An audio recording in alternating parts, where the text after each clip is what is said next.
बिस्मिल्लाहिर्रहमानिर्रहीम। मैं हूं मोहम्मद अफजल नासिर भट्टी और हमारे साथ इस वक्त मौजूद हैं डिप्टी कमिश्नर कसूर इमरान अली साहब। नाज़रीन, पंजाब हुकूमत ने हाल ही में एक एक्ट पास किया है। नाजायज़ जो कब्ज़ा ग्रुप थे, जो कब्ज़ा ग्रुप माफिया था, जो ज़मीनों पर कब्ज़े करते थे, उस हवाले से पंजाब गवर्नमेंट ने एक कानून पास किया है।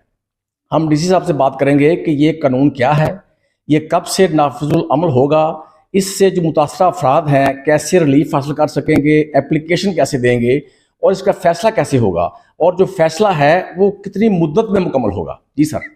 जी अस्सलाम वालेकुम।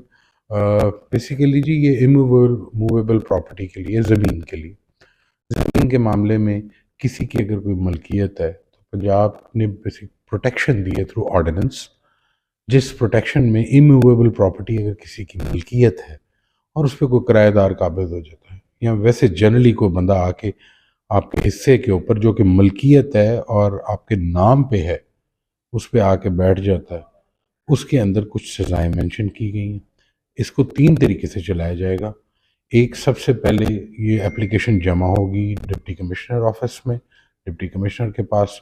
इसके लिए सबसे ज़्यादा ज़रूरी ये है कि जिसके नाम ये ज़मीन है वो, या उसका डायरेक्ट ब्लड रिलेशन, खूनी रिश्ते वाला, जिसमें बच्चे होते हैं, वो एप्लीकेंट होगा जिसका नाम होगा टाइटल में।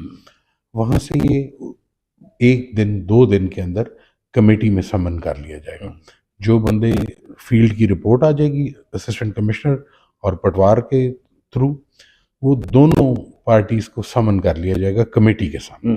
कमेटी में हैं डीपीओ साहब हैं, डीसी हैं, जो एडिशनल डिप्टी कमिश्नर रेवेन्यू हैं, कंसर्न्ड असिस्टेंट कमिश्नर और कंसर्न्ड तहसीलदार।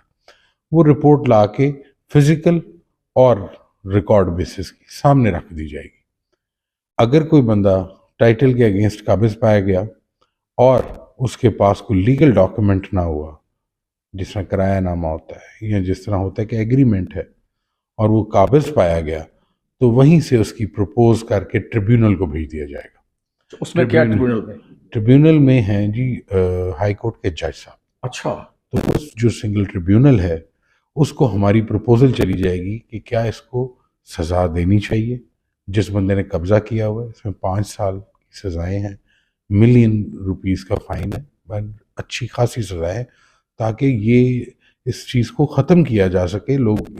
जो लोग काबिज हो जाते हैं शरीफ लोगों की ज़मीनों पे आके, या आम आवाम को तंग करते हैं, या हमारी कुछ बेवा बहनें हैं जिनकी ऊपर काबिज कर लेते हैं, तो इस पे नो टॉलरेंस है, ज़ीरो टॉलरेंस कर दी गई है। और हैवी फाइन्स, हैवी आपके पेनल्टीज़ हैं कि उतने 5-5 साल से ज़्यादा कैद है।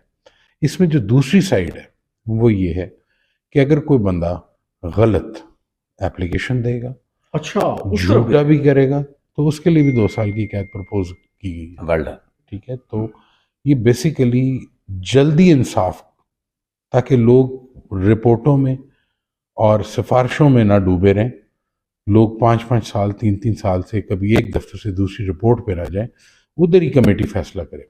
टाइम दिया गया है पहला 90 दिन और फिर एक्सटेंडेबल है अगर कमिश्नर एपलेट अथॉरिटी चाहे। लेकिन अभी जिस तरह ज़िला कसूर में हमारे पास टोटल 14 फाइलें रिसीव हुई थी, 4 हो चुकी हैं जी, 4 प्रोसेस हो के कब्जे भी छूट गए, कब्जे वागजार करवा दिए गए, वागुजार हो गए कसूर में। जी, कसूर में, चूनिया में भी हुई, पत्तोकी में भी हुई, 2 कसूर शहर के। उन्होंने जो इसकी खूबसूरती है इसकी सिस्टम की, वो ये है कि इस ऑर्डिनेंस में जब मौका देते हैं तो उसी वक्त तो पीछे हट जाते हैं, नहीं तो आगे तो फिर सिर्फ सजा है। ओके। तो जब वो खुद ही पीछे हट जाते हैं, एमिकेबली सेटल हो जाता है, डिस्प्यूट नहीं पड़ती और लोगों को उनका हक मिल जाता है।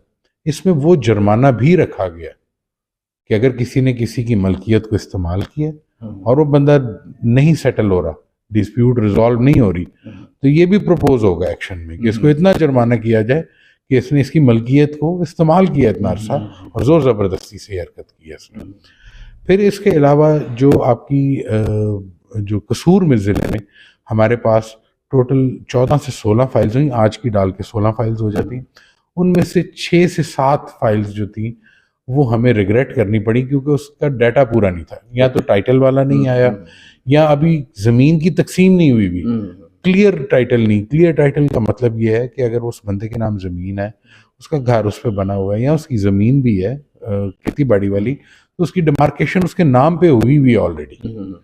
एक होता है कि मुश्तरका खातों में झगड़े, तो जो लोग इसको झगड़ा रिजॉल्व कराने के लिए करते हैं उनके लिए वो रेवेन्यू कोर्ट्स हैं, सिविल कोर्ट्स का मामला हैं। लेकिन अगर किसी की क्लियर मलकियत की ज़मीन है और उस पर कोई बंदा बैठ गया, उसके लिए बड़ी कड़ी सजाएं हैं। ये इसका ऑर्डिनेंस। अच्छा सर, एक जरा नाजरीन के लिए जरा दोबारा प्लीज बता दें कि जब एप्लीकेंट को दे देगा, एप्लीकेशन आपके पास आ गई जी, तो किस स्टेज पे उसका नाजायज कब्जा छुड़वा दिया जाएगा जुर्मानों और सजाओं के अलावा? देखिए जी, नॉर्मली जो अभी मैंने देखा है कि पहले जो 5-4 केस आए उसमें से 2 तो ऐसे हैं जो छोड़ के आए। अच्छा, उनको पहले छोड़ पता के था आए। कि सजा मिल जाएगी, एक्शन होगा कि ये इस चीज से छुटकारा नहीं होगा, और जहां पे साबित हो जाएगा तो फिर माफ करेगा, तो वो करेगा कमेटी, नहीं तो वो प्रपोज कर लेगी और फिर वो जज साहब के पास, हाई कोर्ट के जज साहब के पास, ट्रिब्यूनल पे जाएगा। तो इसमें कोई बचत का रास्ता है, जिसको पता होता है कि मैं गलती कर रहा हूँ, तो पहले तो उधर रिलीफ मिल गया, फिर कमेटी में आके रिलीफ मिल गया, क्योंकि कमेटी में जब असिस्टेंट कमिश्नर या तहसीलदार ग्राउंड पोजीशन देता है तो उन्हें मानना पड़ता है कि कब्जा है कि नहीं है। तो ये भी सवाल होता है कि अगर कब्जा है तो छुड़वाया क्यों नहीं। जी जी।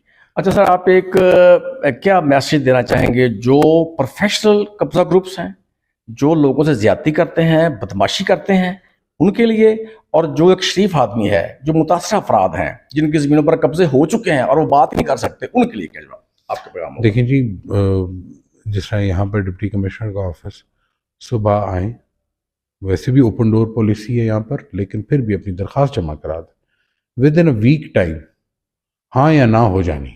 गुड, ठीक है। और दूसरा, जो कब्जा माफिया हैं उनके लिए यही मैसेज है कि जिस वक्त हुकूमत ने तय कर लिया है कि सजा होगी गलत काम की, तो वो होगी यानी आपको कब्जा नहीं कर सकेगा नाजायज। इंशाल्लाह ताला जी। जब अजर और सजा सामने आने लग जाए तो हिम्मत कम पड़ती है। बड़ा अच्छा कानून है सर, ये वाकई बड़ा अच्छा कानून है, और आम आदमी के लिए बड़ा अच्छा कानून है, बड़ा अच्छा कानून है sir. Thank you sir. Thank you.